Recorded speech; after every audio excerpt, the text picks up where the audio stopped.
The British are revolting.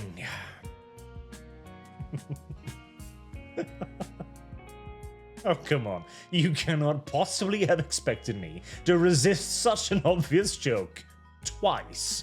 If anything, I think we should all be very, very proud of Arch that he managed to resist it the first time around. But on a somewhat more serious topic, the embers of the British Rebellion are indeed beginning to glow quite ferociously, with the latest development being Epping residents vow to stop paying council tax bill after Court of Appeal overturns hotel closure. And I think this is an excellent next step, mind you, because it's not violent, it's not aggressive or anything, and it can be kept going for a very long time with various legal challenges and so on. And at the end of the day, what money is the council doing to deal with vandalism, like St. George flags raised on lampposts or repainted roundabouts? It's the British taxpayer pound, of course, and if the enemy is indeed the local government, as it appears to be,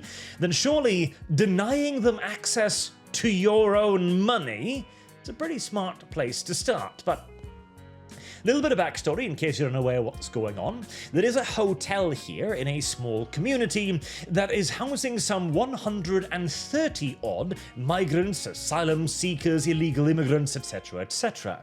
Now, putting them up in hotels has become fairly common practice across Europe after the massive migrant waves simply overwhelmed all of our actual purpose-built institutions. There were like barracks buildings and little local council houses scattered across England and Europe that were intended to house asylum seekers.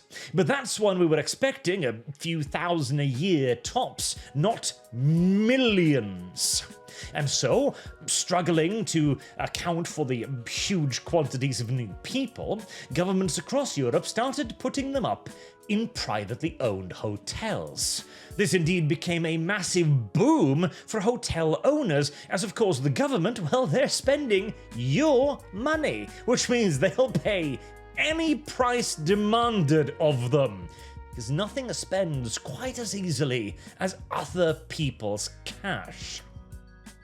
This, unsurprisingly, did not exactly earn the asylum seekers a tremendous amount of friends in the local community, as the illegals came in and enjoyed a stay at a luxurious 3 to 4 star hotel, where their every need was catered to, even as the English populace was suffering more and more from the various deprivations of the modern day.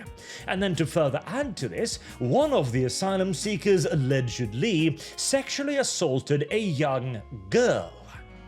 People were not happy, and they made demands that the asylum seekers, to use the ass-covering term, be thrown out of the hotel, and that appeared to be going through until the British government stepped in to protect the people that actually matter to the British government, as they did argue indeed the rights of asylum seekers trump those of the local residents. The courts then put a stay on the eviction of the asylum seekers. And I love some of this, by the way. Edward Brown, KC, for the Home Office, that being the government, said the hotel is part of critical national infrastructure. Oh yes, clearing out rubbish, repairing roads, all of this. This is not critical national infrastructure. Your comfort is not of a particular national concern, but the luxurious domiciles of asylum seekers, very, very important. Furthermore, that providing accommodations to asylum seekers is in the national interest. Can you imagine?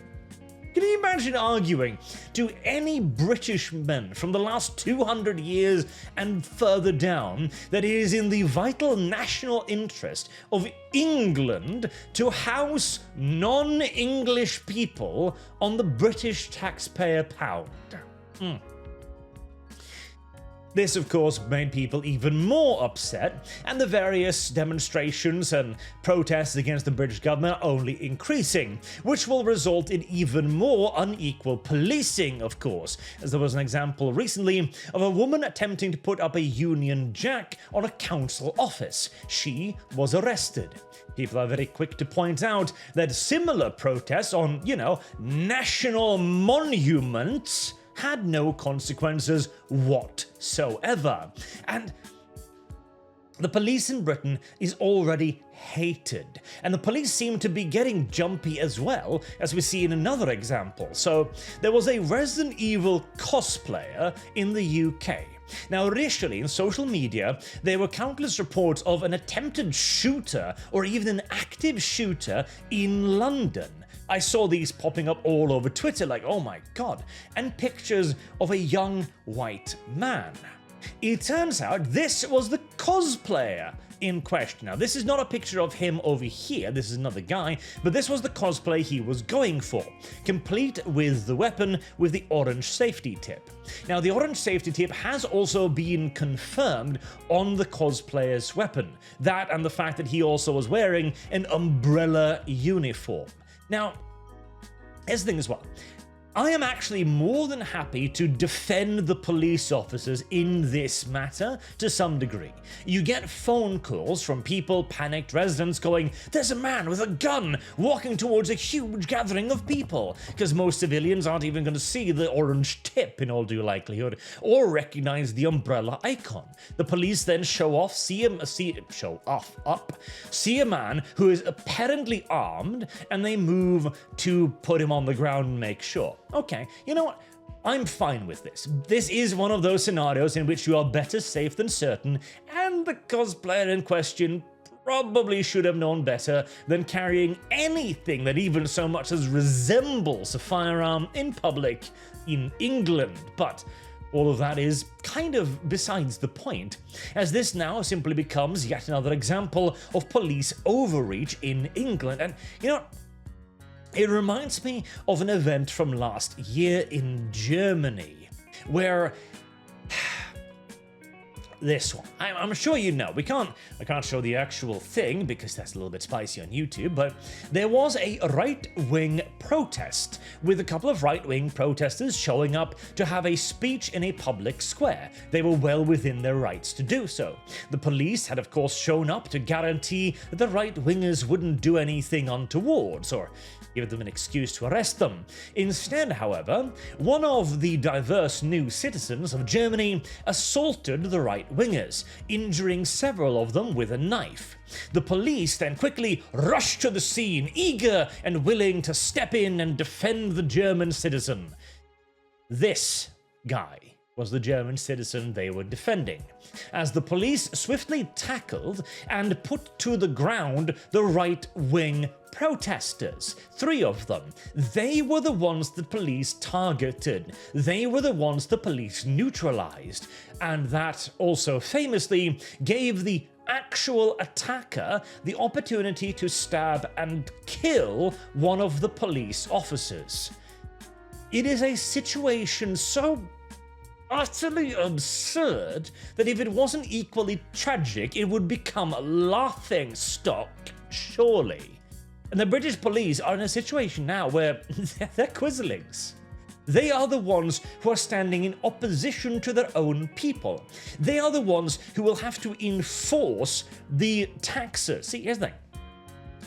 It is 1000% within every moral and ethical right of the population of Epping, I'm assuming that's how it's pronounced, to simply go, no council, you will not enforce your side of the bargain here. I am funding the government with my taxpayer money for vital services. That includes protection for my children. If you are not able to provide this service, why the fuck should I pay you? And if you are indeed even more so concerned with the rights and privileges of the people seeming to predate upon the local community, even more so.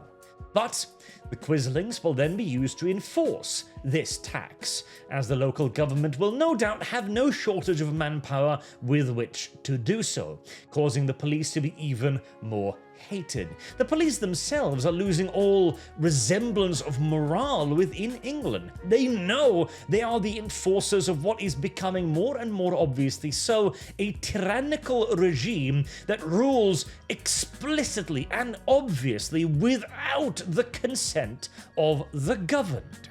The societal contract has been broken here. It has been violated. It can quite easily be said to no longer exist if the citizens of a nation can, by the argument of the nation itself, be declared second-class citizens to those who don't even hold citizenship in England. There really isn't a whole lot of other arguments to be made, is there? And now the only question is, how widespread will the rebellion become? And how thorough will the crackdown be? Because I've also hastened to add here, the British have gone very good at oppressing their own people. The amount of CCTV camera surveillance in England is insane, and now with things like the Online Safety Bill requiring you to identify yourself to access portions of the internet, well, England is not only in the process of becoming a complete surveillance state, it's pretty much already there, and probably has been there for quite some time. Rebelling against it is going to be extraordinarily difficult unless it becomes a genuine cultural rebellion, where the people dispatched to demand that the second-class citizens pay their protection money themselves go, no, I refuse to enforce the orders of an illegitimate government. It is yet to be determined if we're going to be heading quite that far, but this entire thing going on in England, with the raise the colours, etc., is the perfect way to rebel against modern society, because the people who need to do, again, all of the cleanup, are dependent upon the populace's money to do aforementioned cleanup. If that money too is denied, well, that is a legal matter now.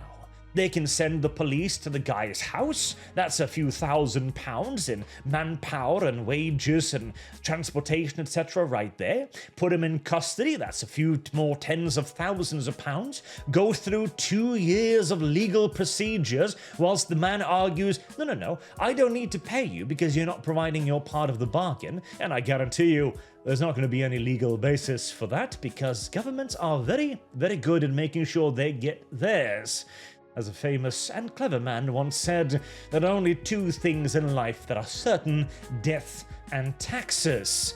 And I'm not so sure about the former, but it will still drag out everybody's time. It will further empty the council's pockets, and if there could be enough immigrants to overload the system and force the government to put them up in hotels, if 1 million or 2 Brits simply decide to not pay their taxes,